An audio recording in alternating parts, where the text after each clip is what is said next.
Hello বন্ধুরা, তোমরা সবাই কেমন আছো? আশা করি তোমরা সবাই ভালো আছো। আজকে আমি তোমাদের সামনে একটা শিক্ষামূলক কথা শেয়ার করতে চাই। কথাটি হলো, জীবনে চলার পথে কখনো কারোর সঙ্গে তুলনা করো না। তাহলে শোনো, এক জঙ্গলে গাছের নিচে এক সাধু বাস করতেন। ওই গাছেই একটা কাক বসে কাঁদছিল। যখনই সাধুর গায়ে জলের ফোঁটা পড়লো, তখন সাধু উপরের দিকে তাকিয়ে দেখলো একটা কাক কাঁদছে। তখন সাধু কাককে জিজ্ঞেস করলো, কি তুমি কাঁদছো কেন? তখন কাক বলল, বাবা, ভগবান আমাকে এমন এক রূপ দিয়েছে যেটা নিয়ে আমি কষ্ট পাই। আমাকে না এই রূপে কেউ ভালোই বাসে না।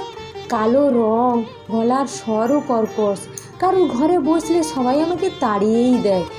তখন সাধু বলল, তাহলে তুমি কোন রূপটা পেতে চাইছো? কাক বলল, আমাকে হাঁসই বানাও, আমি হাঁস হতে চাই। কাক বলল, আচ্ছা বেশ, তোমাকে আমি হাঁসই বানাবো, কিন্তু আগে তুমি হাঁসের সঙ্গে গিয়ে দেখা করে এসো। কাক বলল, আচ্ছা বেশ।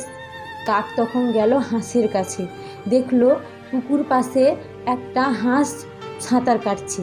তখন হাঁসকে গিয়ে কাক বলল, হাঁস ভাইয়া, হাঁস ভাইয়া, কি সুন্দর তুমি দেখতে গো, তোমার গায়ের রং কি সুন্দর, সাদা ধবধবে, তোমার ঠোঁট কি সুন্দর, জলে যখন তুমি সাঁতার কাটো তখন কত লোক তোমার ছবি তোলে। কাকের কথা শুনে হাঁস তখন হেসে উঠল, বলল, আমার রূপের বড়াই করছো তুমি? কি রং পেয়েছি আমি? সাদা, যা মৃত্যুর পরের রং। আর লোকে আমার ছবি তোলে বলছো? লোক আমার ছবি তোলে না জলের ছবি তোলে, সেটাই তো আমি বুঝতে পারি না। তখন কাক বলল, তাহলে তো তুই দেখছি তুমি খুশি নও। তখন হাঁস বলল, না, আমিও তো খুশি নয়। তখন কাক ফিরে এলো আবার সেই সাধুর কাছে। সাধুকে এসে বলল, বাবা, আমি হাঁস হতে চাই না। তখন সাধু বলল, তাহলে তুমি কি হতে চাও? আমি টিয়া পাখি হতে চাই। আচ্ছা বেশ, তোমাকে আমি টিয়া পাখিই বানাবো, কিন্তু তুমি আগে গিয়ে একবার টিয়া পাখির সঙ্গে দেখা করো।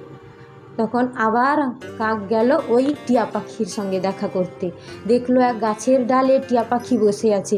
তখন কাক গিয়ে টিয়া পাখিকে বলল, বন্ধু, তুমি কি সুন্দর লাগছে তোমাকে, সবুজ গায়ের রং, ঠোঁট লাল বাঁকানো, ভগবান তোমাকে কি সুন্দরভাবে বানিয়েছে। টিয়া পাখি গাছ থেকে নেমে এসে কাককে বলল, আমার রূপ দেখে তুমি কি আনন্দ পাচ্ছ? গায়ের রং আমার সবুজ, যা গাছের সঙ্গে মিশে যায়, কেউই দেখতে পায় না আমাকে। আর ঠোঁট বাঁকানো ঠোঁট, খেতে তো পারি না ঠিক মতন আমি। তাহলে কাক বলল, তুমিও তো দেখছি তোমার জীবনে খুশি নেই। তখন টিয়া পাখি হাসলো। কাক তখন আবার পুনরায় ফিরে এলো ওই সাধুর কাছে। সাধুকে এসে বলল, বাবা, আমি টিয়া পাখিও হতে চাই না। তখন সাধু বলল, তাহলে তুমি আবার কোন রূপ পেতে চাইছো? বললো, আমি ময়ূর হতে চাই। আচ্ছা বেশ, তোমাকে আমি ময়ূরও বানাবো, কিন্তু তুমি একবার ময়ূরের সঙ্গে তো গিয়ে আবার দেখা করো। বলল, ঠিক আছে, আমি এবার ময়ূরের কাছে যাব। তখন কাক গেল ময়ূরের কাছে। ময়ূরকে বলল, আরে ময়ূর ভাইয়া, তুমি কি সুন্দর নাচছো গো, বৃষ্টির সময় তোমাকে কত সুন্দর লাগে। ওই নাচ দেখতে বাইরে কত দূর দূরান্ত থেকে লোক আসে, কি সুন্দর লাগে তোমাকে, বলো। তখন ময়ূর বলল, তুমি আমার জীবনের কষ্ট বোঝো? তাহলে শোনো, ওই যে একটা শব্দ শুনতে পাচ্ছ, কেউ আসছে। তখন কাক বলল, হ্যাঁ, শব্দ, ওটা কার শব্দ? ওটা শিকারীর শব্দ। আমাকে ক্ষতবিক্ষত করে আমার ডানা সব কেটে নিয়ে যায়।